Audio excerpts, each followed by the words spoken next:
በብዙ ሲከራ ነገር በጣም ጥሩ። ዛሬ ማች ሰላም የምትላትን ሰላም አጥፊዎች ተከትየክ ማየት አለብኝ። ሁለተኛ እንኳን ፍቅረኛ አለች ናታን። እሷ በራሱ ደስተኛ አይደለችም። በዛ ላይ ወደ ሀገሬ ካልሄድኩ እያለች ነው። ምን ሰላም እኔ አልቻልኩም። ከአንቺ ጋር ተቆራርፈን ገና መሆን አልቻልኩም።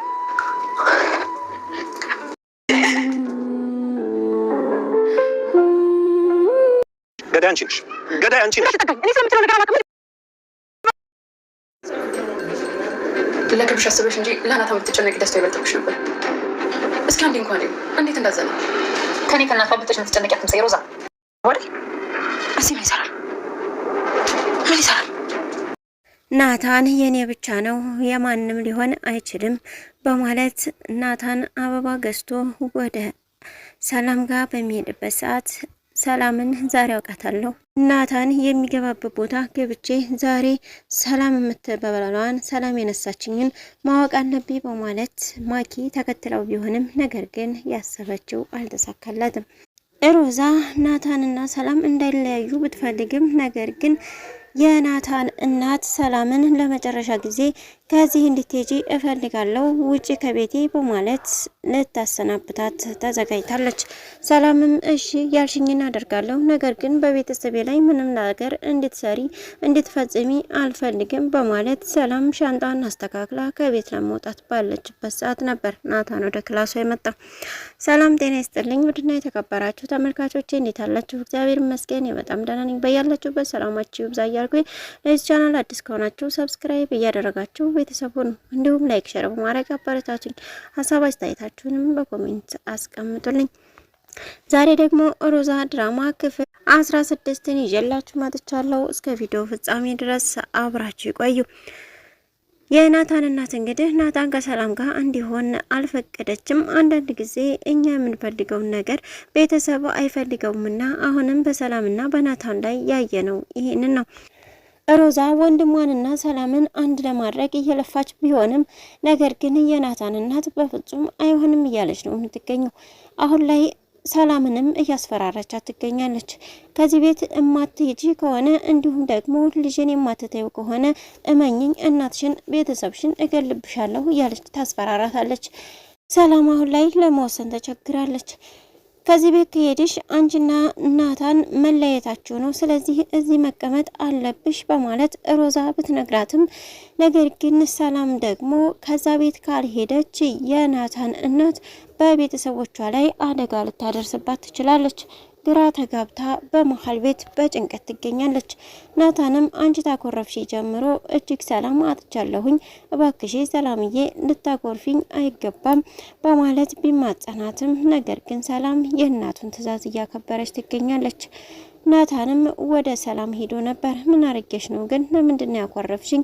እኔ ካንቺ ተተኳረፍኩኝ ሰላም አጣለሁኝ፣ እባክሽን እኔ አንቺ እንድታኮርፊኝ በፍጹም አልፈልግም፣ በጣም ነው የምወድሽ፣ ካላንቺ መኖር አልችልም ቢላትም ሰላም ግን በቃ ተወኝ ስራ አለብኝ አሁን በማለት ነበር ወደ ስራዋ የሄደችው። ነገር ግን ናታን እስኪ ምናልባት ደስ ይላት እንደው አበባ ገዝቼ ልስጣት በማለት አበባ ሊገዛ ወደ ሱቅ በሄደበት ሰዓት ነበረ ማኪ ያየችው። ማኪም እንግዲህ ያችን ሰላም የምትባል ለሷ ነው አይደል አበባ የሚገዛው፣ ናታን እዚህ ምን ያደርጋል? ስለዚህ ዛሬ ናታንን ተከትዬ ያችን ሰላም የምትባለውን ሰላምን የነሳችኝን ዛሬ አያታለሁ፣ ማን እንደሆንኩኝ አሳያታለሁ በማለት ከናታን ጀርባ ስትከተለው ነበር። ነገር ግን መንገድ ላይ ማኪ የሆነ ሰው ያደናቅፋትና ከሱ ጋር ስትከራከር ናታን የገባበት የወጣበት ቦታ ይጠፋታል። ማኪም እንግዲህ መሀል አስፓልት ላይ ወይኔ ማኪ ጠፋብኝ ማለት ነው በማለት በአራቱ ማዕዘን ብትመለከተውም ነገር ግን ናታንን ልታየው አልቻለችም። ናታንም ወደ ቤት በመሄድ አበባውን ለሰላም ይሰጣታል። ሰላምም አበባውን ስታይ ደስ ቢላትም ነገር ግን የእናቱ ግዴታ ስላለባት በቃ አጠገቤ አትድረስ፣ ጠልቻለሁ፣ አልወድህም በማለት ትነግረዋለች። ይህንን ስትለው ናታን እጅግ ነበር ያዘነው። አበባውንም እንደያዘ በቁሙ ነበረ ቁጭ ያለ የቻለው። አበባውንም መኝታ ቤቷ ጥሎ በመሄድ በመኝታ ቤቱ ገብቶ እያዘነ ነበረ። እንዲሁም እናቱ ጋር በመሄድ ሰላም ካንተ አልፈልግም ራቀኝ ያለችው ከኔ መራቅም የፈለገችው በጣም እንደምትወደኝ እኔም እንደምወዳት እንተዋወቃለን። ይህን ልታደርግ አትችልም፣ ነገር ግን ሰላምን የሆነ ነገር ብለሻታል በማለት ናታን እናቱን ይናገራታል። ከሰላም ተለየሽኝ፣ እኔ እንደሞትኩኝ ቁጠሪው፣ ነግሬሻለሁ፣ ልጅ የለሽም በማለትም ለእናቱ ይነግራታል። እኔ ለልጆቼ ባሰብኩኝ ደህና ነገር ይገባሃል ባልኩኝ ነው ወይ እንደዚህ የምትለይ ብትለውም ናታን ግን በቃ የኔ ሰላም ልጅ፣ ሰላም ከሌለሽ ደግሞ በቃ ህይወት የለኝም በማለት ይነግራታል። ሮዛም እስኪ ናታንን አሁን እንደቀድሞ ይስቃሉ፣ ይጫወታሉ። በጣም እኮ እየጎዳሽ ነው ያለሽው፣ ከሰላም ጋር በፍጹም መለየት የለበትም፣ የሚልሽን ነገር አድርጊ፣ ለልጆችሽ ደስታ መሆን አለብሽ፣ እሱ የሚፈልገውን እንጂ አንቺ የምትፈልጊውን አይደለም ማድረግ ያለበት። ደግሞ ሰላም እሱም ቢሆን ነፍስ አውቀዋል፣ ከዚህ በኋላ ምንም የሚያስቸግሩ ነገር የለም፣ ለምንድን ነው የማትተያቸው? ከልጅሽ እንዴት ለማኪ ታስቢያለሽ? በማለት ሮዛም እናቷን ብትናገራትም እናቷ ግን እኔ ለእናንተ ባሰብኩኝ ነው ወይ እንደዚህ የምትሉኝ? እኔ ያልኩት ነው የሚሆነው እንጂ እናንተ ያላችሁት አይሆንም በማለትም ትናገራለች።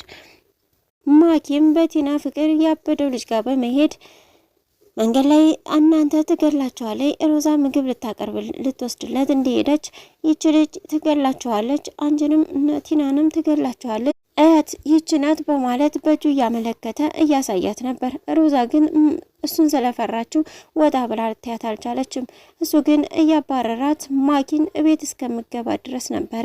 አንቺ ከነሱ እራቂ፣ አንቺ ነሽ ልትገላቸው የመጣሽው በማለት አንቺ ነሽ ገዳይ እያለ ያባረራታል። ማኪ ግን እቤት ስትደርስ በሩን በኃይል በመደብደብ ሰላም ከከፈተችላት በኋላ ቶሎ ዝጊው በማለት ስልኩን ቤቱን ሳዘጋታለች፣ በሩን ማለት ነው። ሰላም ምን ሆነሽ ነው? ማን አባሮች ነው እንደዚህ የምትሆኙ ስትላት የቲና ፍቅረኛ ነው አባረረኝ፣ ዛሬ ጉድ ሆኜ ነበረ፣ ወይኔ ማኪ፣ ወይኔ ማኪ፣ ወይኔ ማኪ ያለች እንግዲህ እብድ እያለ ወደ ክላሷ ልትገባ ስትል በድንገት ወደ ሰላም ክፍል ስትመለከት አበባ ታያለች። እንዴ ይሄ ናታን የገዛው አበባ አይደለም ወይ? አንቺ ክላስ ምን ያደርጋል? በማለት ሰላም ከጠራቻት በኋላ ለአንቺ ነው ወይ አበባውን ያመጣልሽ? በማለት ጭንቅላቷን ጸጉሯን ይዛ ነበረ መሬት ላይ የወረወረቻት። ሰላምም እጅግ ግራ ሲገባት እኔ አላቅም ይቀመጥልኝ ብሎ እኮ ነው በማለት ትነግራታለች። ማኪም ወደ ናታን ክፍል በመሄድ ለማን ነው አበባ የሰጠው በማለት ትጠይቀዋለች። ያፋጠጠችውና ያስጨነቀችው በነበረበት ሰዓት ሰላም ወደ ናታን ክፍል ትመጣና ሶፉንም ታኩሽልሃለሁ፣ አበባውንም አስቀምጬልሃለሁ በማለት ትነግረዋለች። ያን ጊዜ ማኪ ስለዚህ የራት ግብዣ አለብህ ማለት ነው፣ እራቱ ላይም እኔ እገኛለሁ፣ ዛሬማ ያችን ሰላምን ማወቅ አለብኝ በማለት ነው ቆርጣ የተነሳችው። እንግዲህ በዛ ሰዓት አሁን ሁሉንም ነገር አድርገሻል፣ አሁን የሚቀርሽ ከዚህ ቤት መውጣት ብቻ ነው በማለት የናታን እናት ለሰላም ከነገረቻት በኋላ ሰላምም ሻንጣዋን አዘጋጅታ ልትወጣ ስትል ናታን ወደ ሰላም ክፍል ይሄዳል። በሄደም ሰዓት እንግዲህ ማኪም የራት ግብዣውን ለመቋደስ ልብሷን ለባብሳ እየጠበቀች ባለበት ሰዓት ሰላምንና ናታንን ድምጻቸውን ስትሰማ ወደ ሰላም ክፍል አቅንታለች። እዛም በሄደችበት ሰዓት እንግዲህ በሩን ለመክፈትና ለመግባት እያሰበች ነበር። ምናልባትም በሩ ዝግ ይሆንና ትመለስ ይሆናል ባይነን። እቤት ከገባች ግን የማይሆን ነገር ይፈጠር ይሆናል። እስካሁን አብራችሁ ስለቆያችሁ እጅግ በጣም አመሰግናለሁ። ለቻናሉ አዲስ ከሆናችሁ ሰብስክራይብ ያደርጋችሁ ቤተሰብ ሁኑ። በያላችሁበት ሰላማችሁ ይብዛ። ሰላም ለሀገራችን ይሁን፣ ሰላም ለሕዝባችን።